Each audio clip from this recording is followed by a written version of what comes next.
Where's the ATM card? Let me handle it, Donald said to me as I battled cancer and endured a hospital stay. His triumphant smirk hinted at sinister intentions now that he possessed the ATM card. Just so you know, there's $500,000 in there. Handle it well, I informed him, trusting him not just as my husband but also as a part of my carefully laid plan. I disclosed the ATM card's location, aware of the risks but determined to turn the tables. When I returned home hoping to retrieve some belongings, I found a divorce application on the table, confirming my suspicions. The ATM card was gone, the operation successful. To anyone else, it might have seemed like a hopeless situation, but for me, it was just the beginning of my revenge. I'm Emily, a housewife in my 40s. Initially, Donald and I had a problem-free marriage, but it all soared due to Donald's true nature.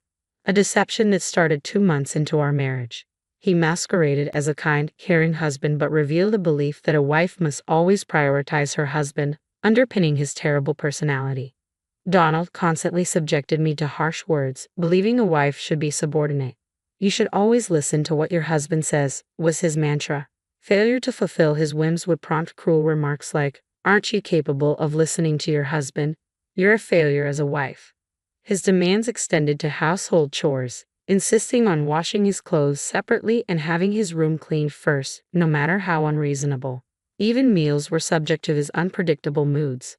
A wife's job is to serve what her husband wants to eat, he'd say, rejecting even his favorite dishes if they didn't suit his fancy. It was unreasonable, yes. I am Donald's wife, but that doesn't make me omniscient or capable of reading his mind. If he didn't want to eat something because he wasn't in the mood, he could have simply told me beforehand what he wanted. But Donald never did that, making it increasingly difficult to cater to his whims. I was honestly fed up with his childlike tantrums. It became unbearable. Yet I knew I couldn't ignore his demands completely because each mistake I made worsened the atmosphere at home and further deteriorated our relationship. Living under such forced conditions was taking its toll. While doing household chores, I lost consciousness, collapsing with a loud noise that alerted a concerned neighbor. They contacted the building manager, who found me and called an ambulance. Taken to the hospital and regaining consciousness, I was immediately admitted for tests. My wishful thinking, hoping they wouldn't find anything wrong, was shattered when I was diagnosed with cancer. Whether it was caused by stress or not, I experienced severe dizziness that left me unable to stand. A nurse had to support me as I sat down suddenly. The doctor advised me to contact family members. I tried reaching out to my parents' home, but my mother had passed away a few years ago, and my father needed care, living with my brother and his wife 3 hours away by plane. It was impossible for them to come quickly. I called Donald, but only reached his voicemail.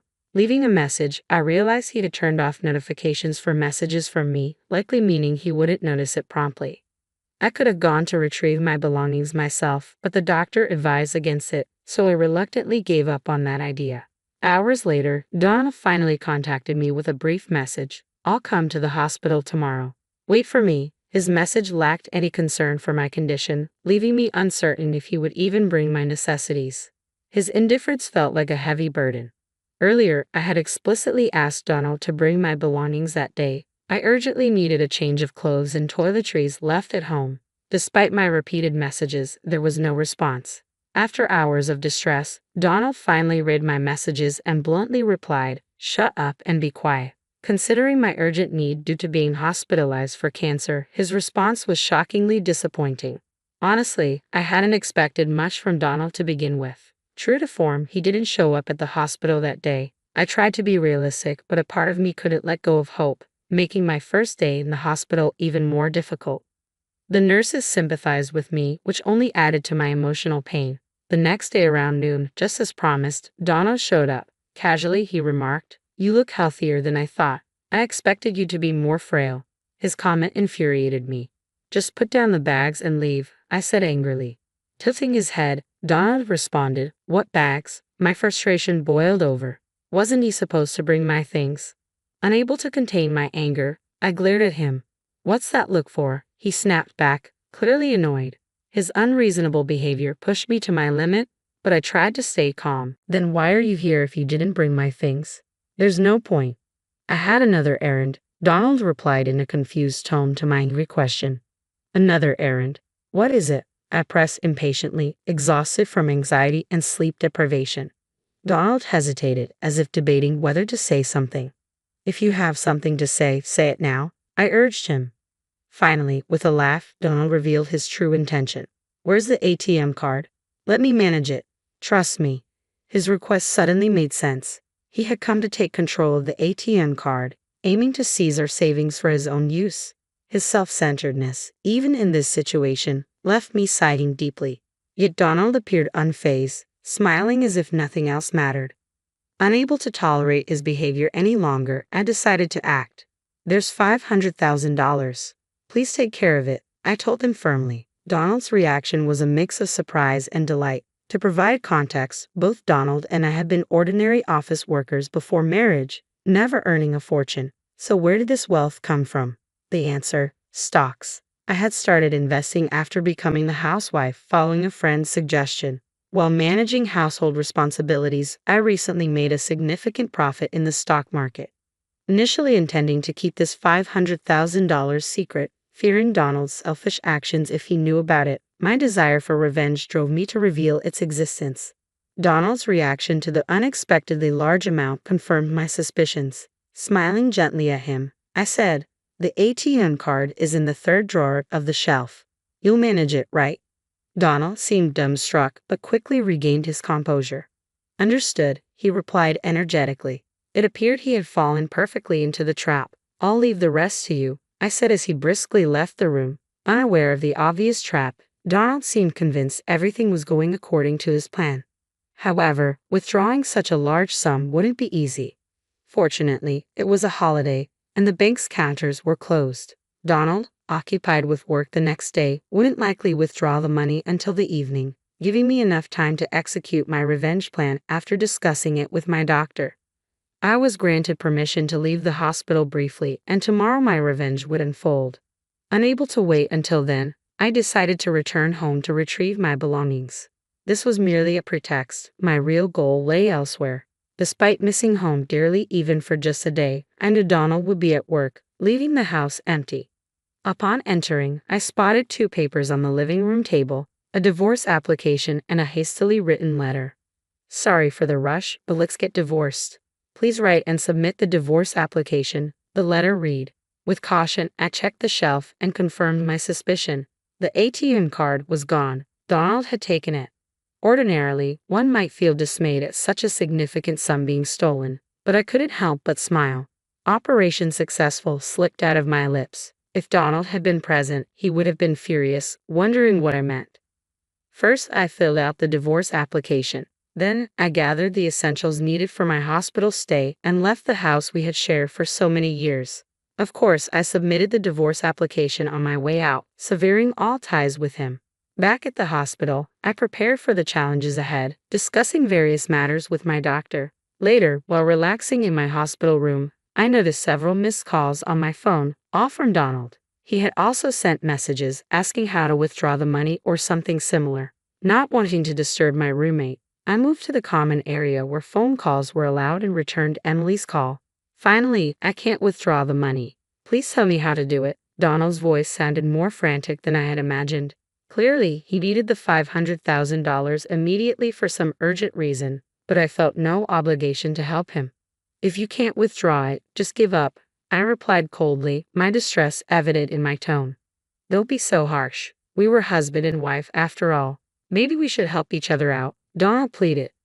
"What nonsense about being husband and wife about helping each other," I retorted sharply. Donald's actions betrayed nothing noble. He was driven purely by greed. There was no way I would entertain Donald's appeal to sentiment. "Are you having trouble withdrawing the money?" I asked, trying to maintain some semblance of detachment. "Yes, I urgently need the $500,000. Please help me." Donald's voice trembled with desperation. It was the weakest I had ever heard him. The thought of Donald being so cornered almost made me laugh, but I decided to confront him with the harsh reality. "The method is correct, but the ATM card you have now won't work anymore," I stated bluntly. Donald's voice rose in disbelief. "What do you mean? Normally, an ATM card should work." "It's true, an ATM card should work, but the one you have is now useless," I informed him firmly. "Why?" Because I filed a theft report earlier today. That ATM card is just a piece of paper now, useless to you, I declared calmly. Silence followed on Donald's end, likely shock settling in. Earlier that day, I had stopped by the bank and reported the card stolen. Donald had taken my ATM card without permission, intending to claim the $500,000 I had earned for himself. His actions were clear theft, and filing a report was the right course of action. The ATM card he had could no longer access the funds. Moreover, our marriage was over, removing any claim he might have had as a spouse. How does it feel to be tricked by the woman you looked down upon? I couldn't help but add with a hint of satisfaction. I don't know what you wanted the $500,000 for, but I'm not foolish enough to hand over such an amount under these circumstances, I continued firmly, exhausted by his pleas. I need the $500,000 right now. Please, I'll do anything. Just give me the money, Donald pleaded desperately. His urgency was palpable, but I couldn't fathom why he suddenly needed such a large sum. Why do you suddenly need $500,000? What have you done? I asked, the ominous silence hanging heavy as I awaited his response. Donald began to explain. 2 days ago, upon learning about the $500,000, he impulsively quit his job, expecting a windfall. He spent a large portion on gambling, accumulating a debt of $300,000. Now, lenders were demanding repayment within a week, or his future was uncertain. Donald believed he could resolve everything with the ATM card linked to the $500,000. He continued living lavishly, assuming the funds were his. However, when he attempted to withdraw the money that evening, he discovered the card was useless. Now, without the $500,000, my future is uncertain, Donald admitted, his desperation evident. He had abandoned the divorce papers and shamelessly contacted me for help. I don't know what will happen if this continues. Donald's voice trembled with panic, and it seemed there was no falsehood in his story. His reckless actions elicited a deep sigh from me. Donald had done the unthinkable. Seduced by the allure of a large sum of money, he had recklessly spent $300,000 in just a few days. The old me, who had once tolerated his terrible behavior and modestly lived with Donald, might have extended a helping hand. But now I was a different person. There was no love left for Donald, and no matter how much he begged, I felt no pity, only a faint amusement that he thought I would care. Still, Donald hadn't given up. Please help me, you're the only one I have left, he pleaded desperately. His appeals grated on my nerves. I want to rid myself of this nuisance and focus on my treatment.